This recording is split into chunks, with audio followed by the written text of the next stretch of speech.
Coogs House. We're back.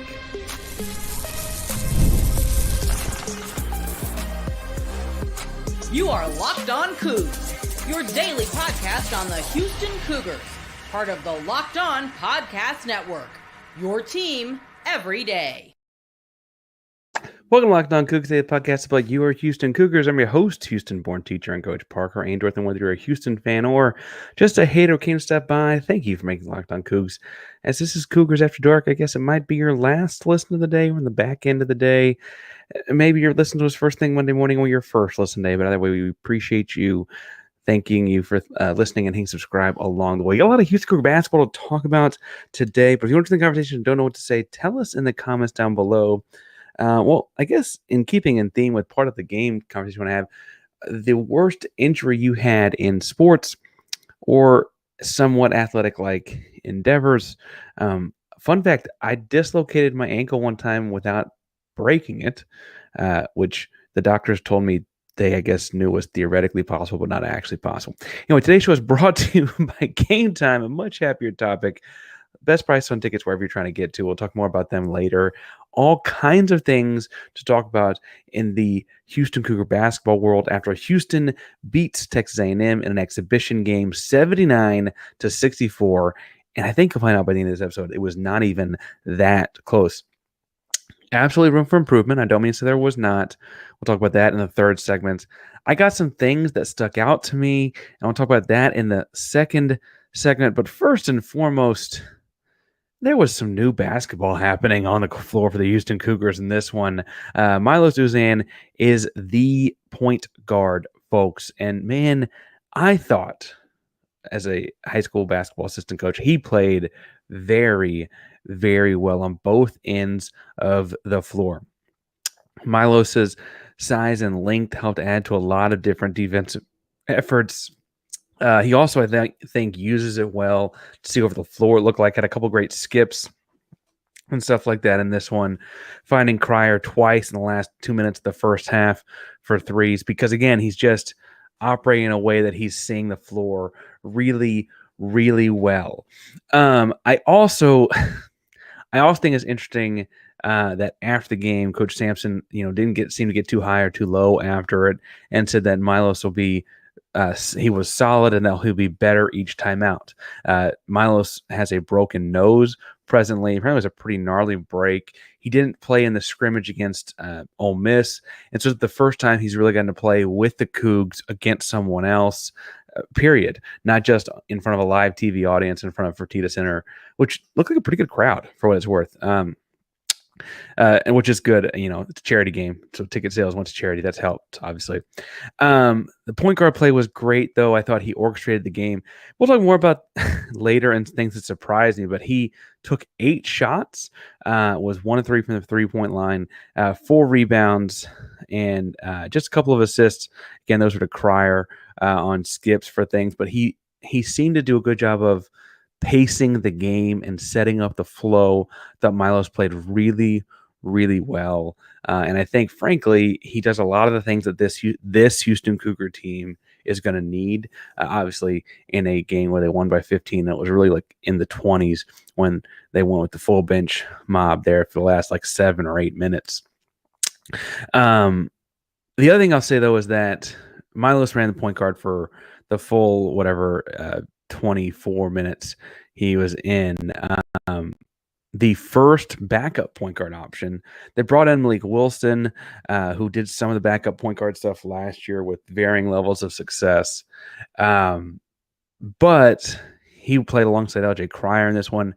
And I felt like while Wilson could do some point guard things, Cryer really kind of took over a lot of the point guard kind of roles when it was just he and Wilson out there. And so that's something to keep an eye on. We'll talk more about things that stick out in a second with Cryer specifically. The other new thing to see is this guy, Terrance Arceneaux. Have you all heard? So Terrance, if you don't remember, was a high-end recruit out of Beaumont, came in with Jarris Walker, was a rotational piece off the bench as a freshman, and had a really, really good first 10 games last year. Really seemed to be turning a corner, flipping a switch, and pick your poison there. Anyway, and then the 11th game actually against Texas A&M in the Fertitta Center, he tore his Achilles, blew it out. Kind of started a slew of injuries there for the Cougs last season.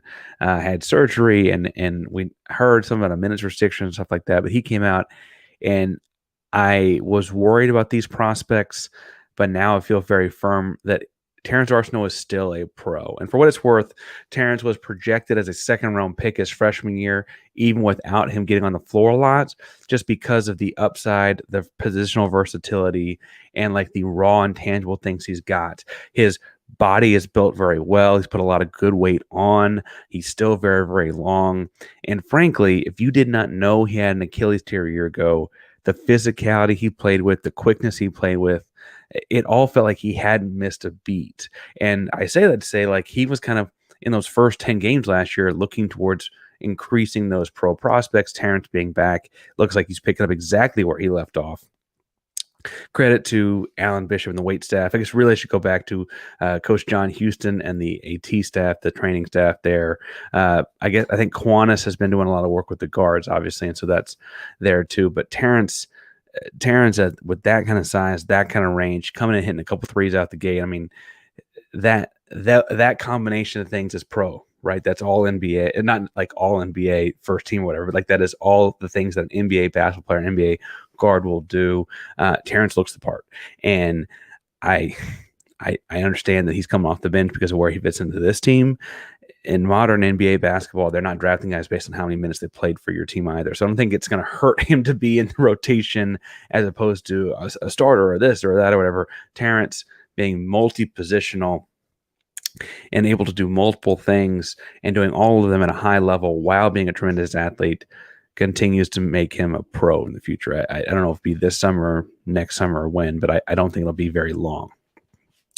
Other new thing, Ramon Walker knocked down all his threes now, apparently.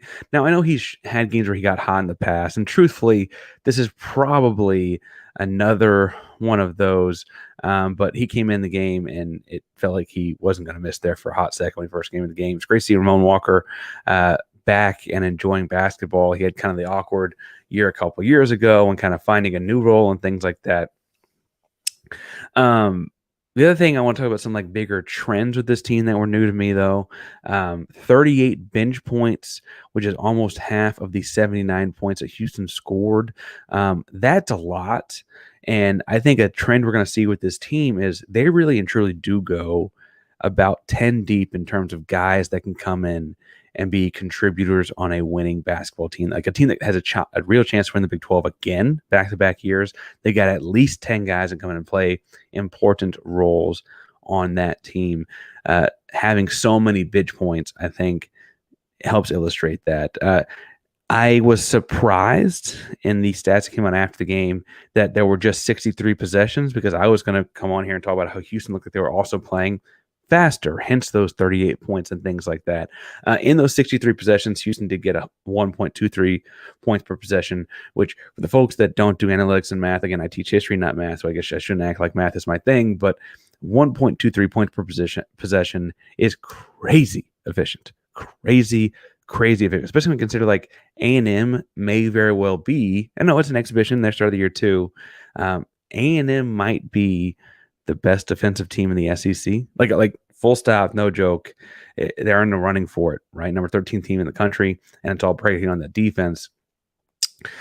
These are two teams that brought back a lot of returners. A&M brought back 77% of their scoring from last year. And so you saw a very elevated level of play because the offseason wasn't spent learning new stuff as much as it was fine-tuning the things that the programs do. And getting better at things, right? You have to introduce why we pick up at this point in the court or whatever, right? The Aggies do try to slow it down, so maybe that 63 possessions will feel faster against other teams or get more of those in a game against other teams. I think the reason it felt so fast, though, was Houston had 22 points off turnovers and 16 fast break points, which means like quick hitters, and then forcing long possessions because A&M can't find a good shot on the other end, right? That slows it back down. Houston in the Sampson era, I guess the one criticism people might say aesthetically is they have traditionally played one of the slowest paces in all of college basketball. I think last year they were like 300 something, right? Like this is typically what Houston does. I was just excited to come on here and talk about how fast it felt like they were playing, and it still played a pretty low possession count on the game. Now I wonder what other things that stuck out besides that, and what kind of things I want to keep in mind as we're about a week out, I guess, from real live games. But first, got to talk some about our buddies over at Z Biotics, because I feel like you're going to be enjoying your Houston Cougar basketball games. And Z Biotics pre-alcoholic probiotic drink is here to help you enjoy things and feel fine the next day. It's the world's first genetically engineered probiotic. It was invented by PhD scientists to tackle rough mornings after drinking. That's helpful. Here's how it works. When you drink alcohol, it gets converted into this like toxic byproduct in your gut. I looked this up. This is actual science. They're not just blowing smoke.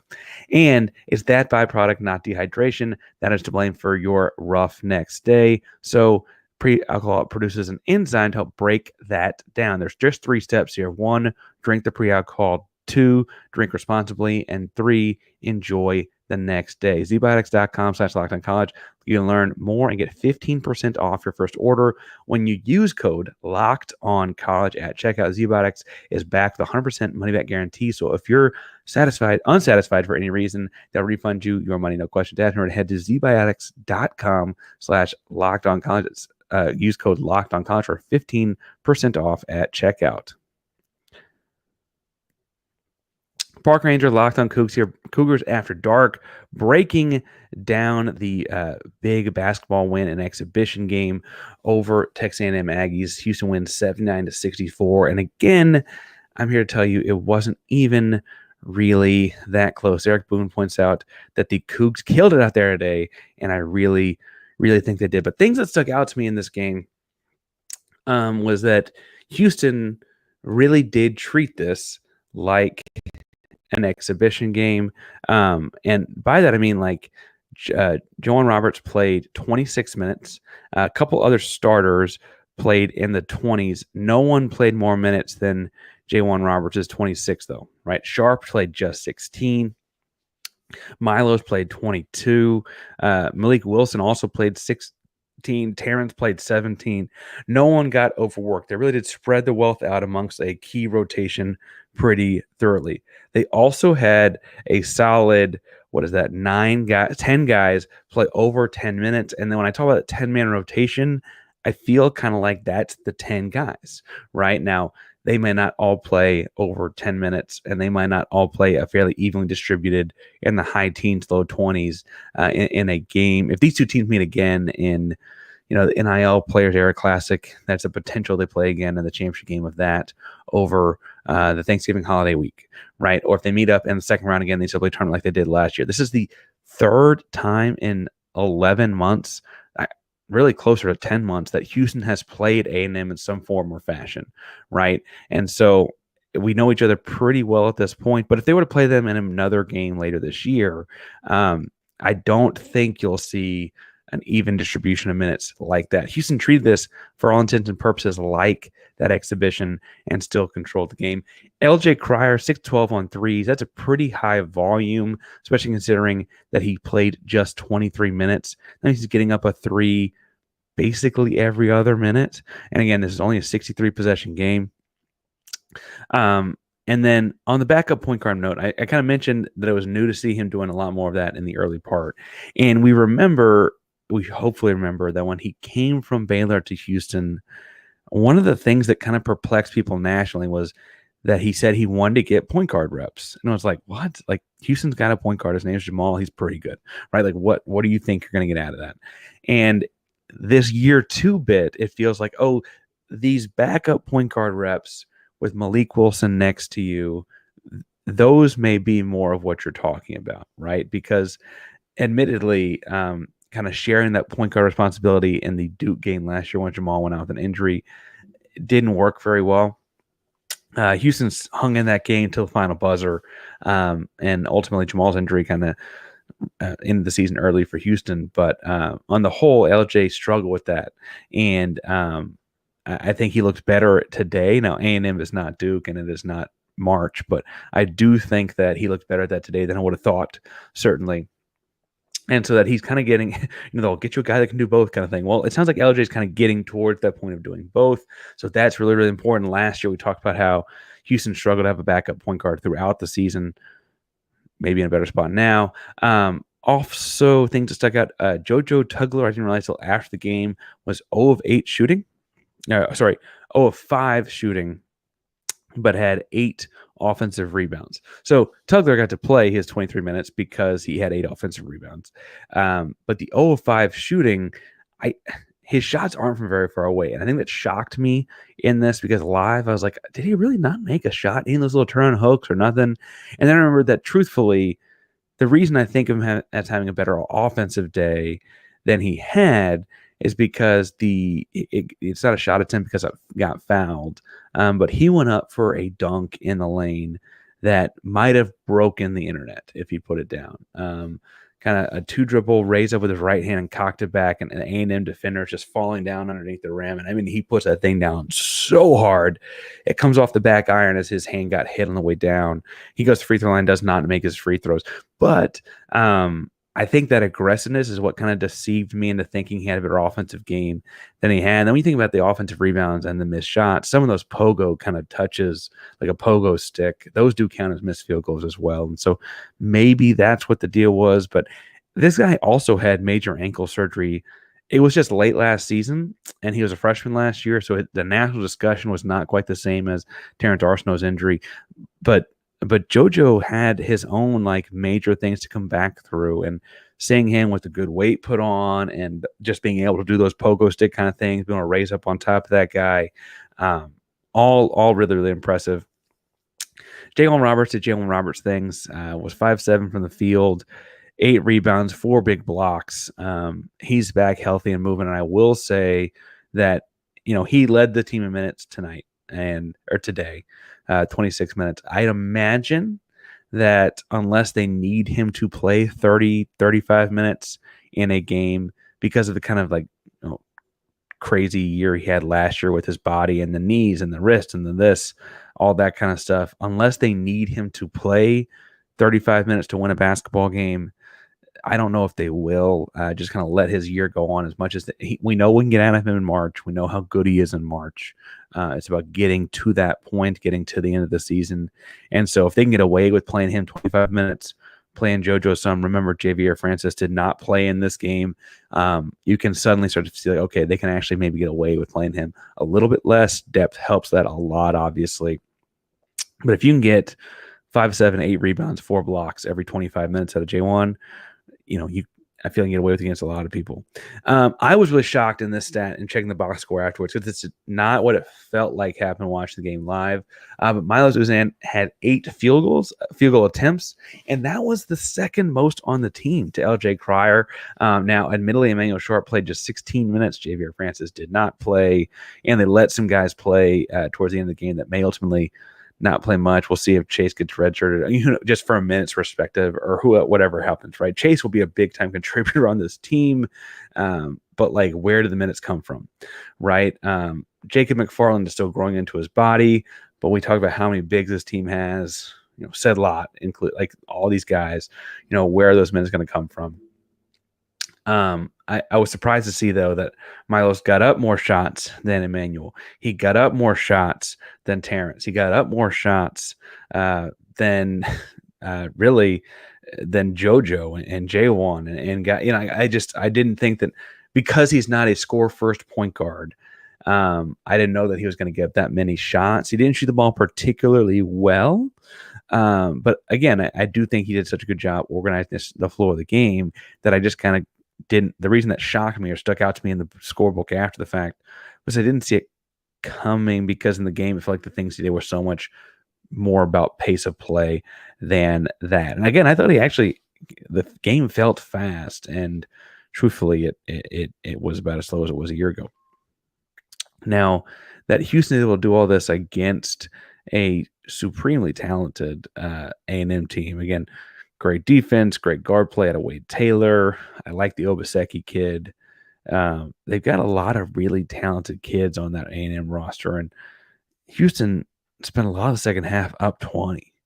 And I think it's easy resting your laurels and to get used to those kind of things. It's not what Houston Cougar basketball has been built on. And so I want to talk some about that. I got a comment in here asking about recruits, and I can tell you what I know on that. So hold on to your seat for a second. We'll talk about that in a second. Before we get to that, I want to talk to you about our buddies over at Game Time, because Game Time, you're looking for tickets to like Houston and Jacksonville, or whoever the whatever Big 12 basketball game you're trying to get tickets to. Game Time's the place to do it. They got Game Time picks, which can we find the best deal on seats in terms of value in the stadium. They'll show you what the view looks like from that section and row. So if you're looking at a new area for Tita Center or wherever you're trying to go, concerts, theater, movie, whatever you're trying to do, they can show you what it's going to look like in that venue, in that section and row. All in pricing, toggle a switch. You'll never get surprised by what seats are going to cost. And the lowest price guarantee means you get credited back 110% of the difference. You can find tickets in the same section and row somewhere else for cheaper. So take the guesswork out of buying tickets. Download the Game Time app, create an account, use code LOCKEDONCollege for $20 off your first purchase. Terrance plug in, create an account, and redeem code LOCKEDONCollege for $20 off. Download Game Time today. What time is it? It's game time. Parker Ainsworth here, Locked on Cougs, breaking down Houston and the Aggies, who played an exhibition game on Sunday afternoon, getting ready for the season. Tips off a week from Monday night. For Houston, tips off a week from Monday night. I actually don't know when A&M's first game is. Houston, number 4 in the country. A&M's 13 in the country. Houston won 79-64. Honestly, did not feel that close either.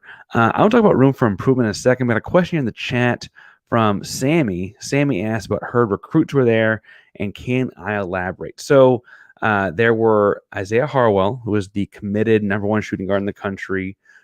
He plays at Wasatch Academy in Utah. He's actually originally from Idaho, but the academy system, you board there and that kind of stuff, right? He's tremendous. He is so good. He's a 6'5" shooting guard. He may be a one and done type kid. I don't know.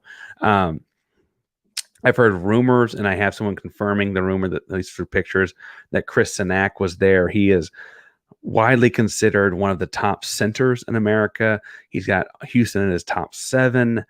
He's originally from Louisiana. He had a gigantic leap from like the start of the 2023 AAU season through like the end of this past summer, where he went from like low end of the scale. It's like, oh my gosh, everyone wants this guy.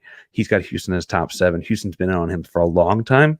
And so I think that helps a lot. You also had Isaiah Harwell brought a teammate of his, or I think it's an AAU teammate of his. I don't think it's the exact same academy in Utah, but I believe the kid's name was, he's a junior in high school. I believe his name was Junior County. That's just confusing, so I want to make sure I got that right. But he's a junior in high school, and his name is Junior County.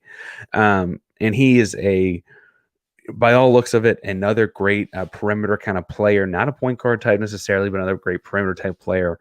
And is a top range, depending on what recruiting site you're looking at, 2 guard as well. And then the other thing I was going to say is that Kingston Fleming was there. He was hanging out with Isaiah, hanging out with the guys. I think that's the point guard for San Antonio. Is Kingston Fleming is the number 1 rated point guard in America on most sites. I think there's one that has a number 2, but he's also the number 1 player in Texas on most sites. He's 6'3" point guard from San Antonio Brennan. And if you're trying to think of like a comparison, think like some combination of like Memphis Derrick Rose and Russell Westbrook kind of intensity. Like, he is a crazy athlete with explosive bounce and long arms. And he is a point guard in the sense that he'll get a lot of assists, but he's so explosive and athletic. The way he puts pressure on defenses is really by attacking. Houston feels really good about a lot of these guys. I throw in John Clark into that mix as well. John Clark, I don't think I saw anything about the game, him being at the game today. He's at Link Academy in Missouri. But he's a Houston kid, and by all accounts, he's the top ranked kid from Houston. He just got to Link this year. I didn't mention Memphis, I don't think, but John Clark is a I guess I said the Derrick Rose thing. Okay, so my bad. But John Clark is a power forward, 6'8", with some face-up game. And so that's kind of how John and Chris would play together if they were to both come. I will stress that we're getting to the point now where like that would be a top like 1 to 3 player at 4 different positions in the same high school class. That is legitimately like a rivaling the Fab Five kind of thing. And in an NIL world, it would be crazy if they can pull all of this off. They feel really good about each of them individually. And so it's almost going to be kind of like this, like what's going to happen kind of thing. Kingston's unofficial visit this weekend, and by that unofficial, I mean like I don't think U of H formally, I didn't hear anything about it being an official visit where they paid to bring him in or whatever, but that would be a second time to campus in 6 weeks.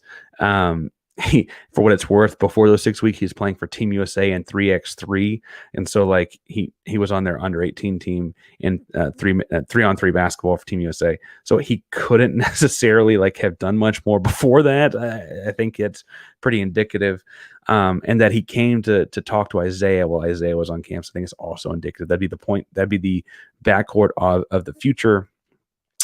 And I think that, again, if you can have the number 1 point guard in America and the number 1 shooting guard in America, we've seen what Houston does with good guards.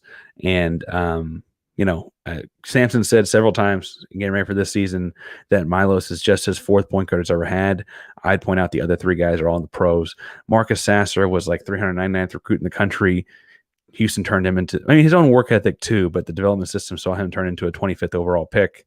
I think that when you have guys that come in at a much higher plateau, already at a much higher status, you can really see the program get elevated even higher. And then I love that they were already working on 2026 kids. Recruiting never stops. And as soon as they finish signing the 4th or 5th 2025 kid, they're going to start working on 2026 even harder. And so that's important. Harwell is a Coug. I want to clarify that in the comment section. I got a couple people asking about Isaiah Harwell. Harwell is committed. He has not signed, I guess, technically. No one signs until December in basketball at the earliest, but he has been committed to Houston for a minute now. And he, I think, is kind of hoping to become an ambassador. Houston also got a commitment out of a local kid, Bryce Jackson. Bryce had some bad injury luck his sophomore, junior high school. But I can tell you from the coaches you talk to in the AAU circuits from this past summer, they feel pretty firmly that if he just had more of himself on film playing basketball or more, of himself playing in front of coaches and college coaches, he'd be a lot higher than the 3-star recruit ranking. And so that's the next class coming in. Is you at least got Bryce and Isaiah. I did want to talk some about room for improvement. I want to lead that with Mercy, and I saw Mercy mentioned by someone in the chat here, and I appreciate the comments in the chat. Bryce Jackson's from Shadow Creek. Mercy Miller, though, came in and I think was immediately an impactful offensive player. Played 14 minutes, was 5 of 7 from the field, split the double team for a big dunk, and kind of welcomed himself to the Big 12. Mercy Miller, I think, is probably more famous, the son of Percy Miller, Master P, right? His older brother, Romeo Miller, had his own, brief college basketball career and so on. So all these guys, all the Millers played some basketball. Master P himself did get a stint in preseason with like the Raptors and the Hornets or something. I don't know. Mercy is probably the best basketball player of the crew, right? 6'4"-ish, long arms, good build, and really can score. I think what's going to be interesting is when he gets to, because there'll be games where he is like a hyper efficient offensive player, but he made some very fresh mistakes, especially on the defensive end.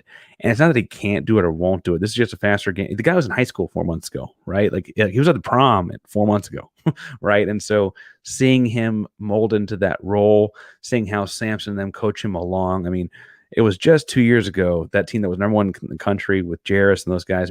Jarris was a freshman, Emmanuel was a freshman, Terrance was a freshman, and those guys all played serious minutes on that team, Jarris being the starter, Emmanuel being the first guard off the bench, Terrance being the second. That team was really, really good, and they played a lot of freshmen, a lot of minutes.